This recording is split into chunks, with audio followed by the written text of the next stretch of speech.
Hey, welcome back to the Disney Plus Everyday Challenge, and today we have The Emperor's New School. Not The Emperor's New Groove, not the movie. This is a series that based on the cult favorite hit. It's I mean, it doesn't have the visibility of a Little Mermaid or Beauty and the Beast or things like that. The Emperor's New Groove is definitely has an acquired taste for a number of people, and it's just doesn't have the visibility of say some of the other films. I guess, but this is a series based on that movie. It came out from 2006, 2007. It's around 2 seasons, and it's about 52 episodes or so. Each of them are about 23 minutes long. And except for the first episode that I watched only 2 episodes, from what I can tell, the first episode is one full story, sort of setting the stage for everything else to come after. It's not like it's continuity heavy, but it's still letting you become familiar with the characters and what they're like and how they connect. The other episodes are sort of splitsies. They're halfway, two stories per episode. So our first one, again, sort of lets you know what we're dealing with in Kuzco's life. He's this is It takes place after the film. For a second, I was unsure as to whether it was before or after, but he goes to Kuzco Academy, a school named after him because he's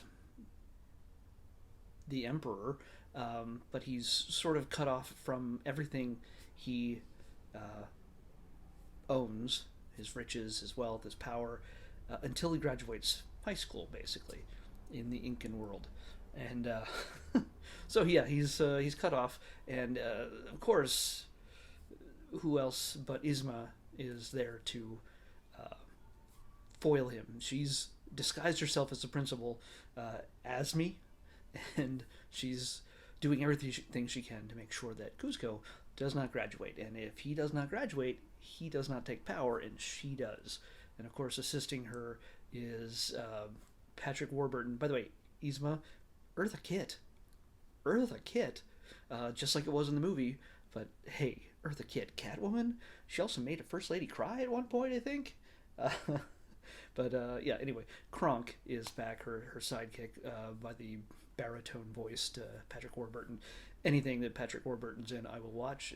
He's the funniest thing. There's a lot of funny stuff in this, but he is easily the funniest thing because he's just Homer Simpson level stupid, possibly dumber.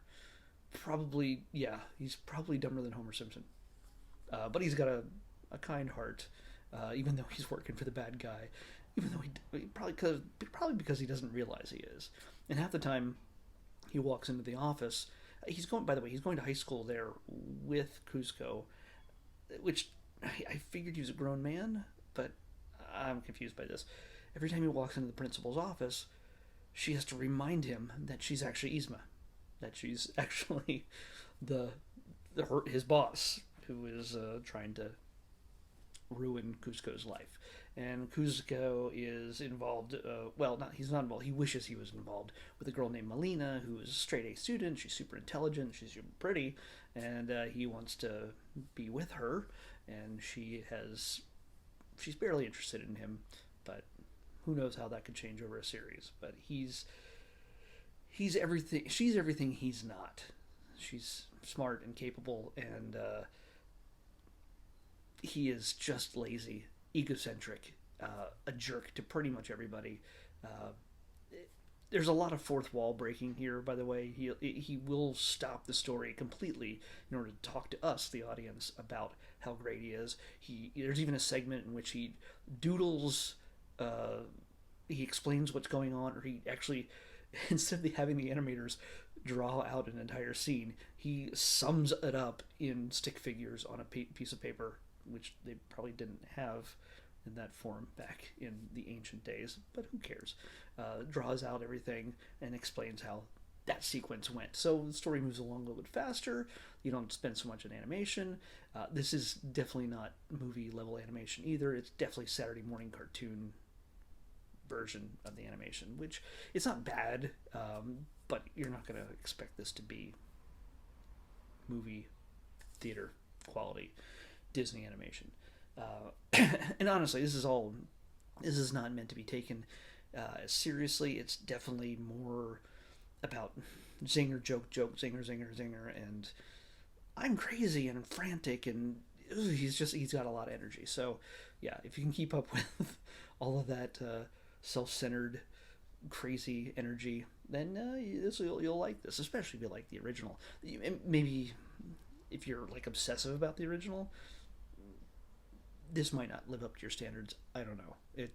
But if you want to see more stories of Cusco and Kronk and everybody else, well, this is where you go. And by the way, they do use that Kronk pull the lever thing in just about every episode of every story I've seen so far.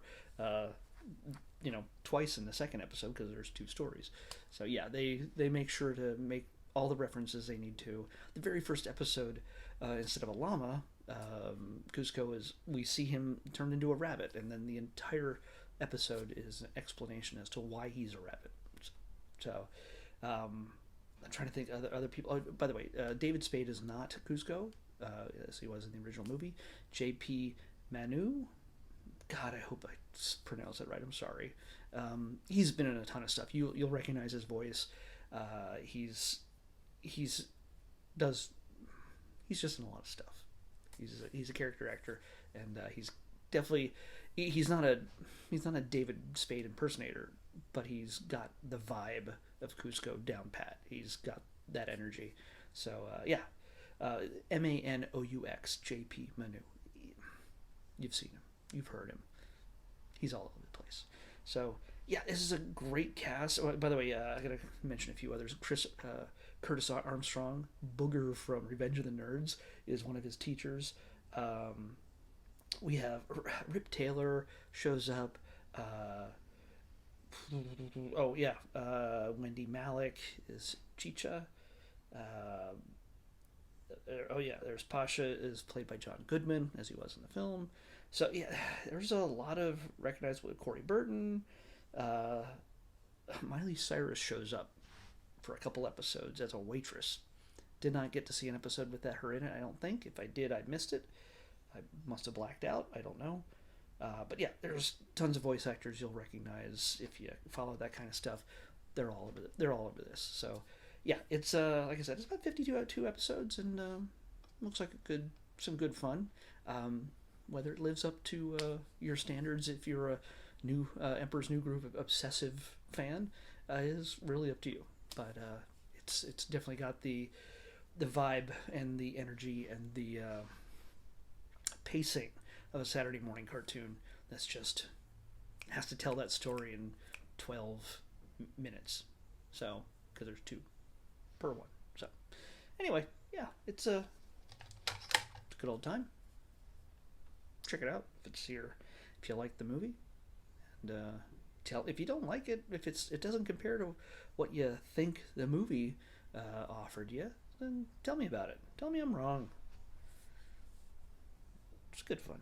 I don't know if I'm gonna watch the whole thing, maybe someday, but it's not a priority right now. So let's pick tomorrow's episode. 13. Oh, all the way back down to 13. Let's see what we got. Just because I plugged this in, it decides to reset everything. Come on, there we go. Well, at least it starts me at the top. Okay. Well, we got we're in the A's. It's 13, so it's going to be at the top of the alphabet. We got another documentary, and I don't know if this is a series or if it's just a one-off, but we are going to visit Alaska's Grizzly Gauntlet. Alaska's Grizzly Gauntlet on the Disney Plus Everyday Challenge. I'll see you back here. We're heading into Alaska with grizzlies. See you back here tomorrow.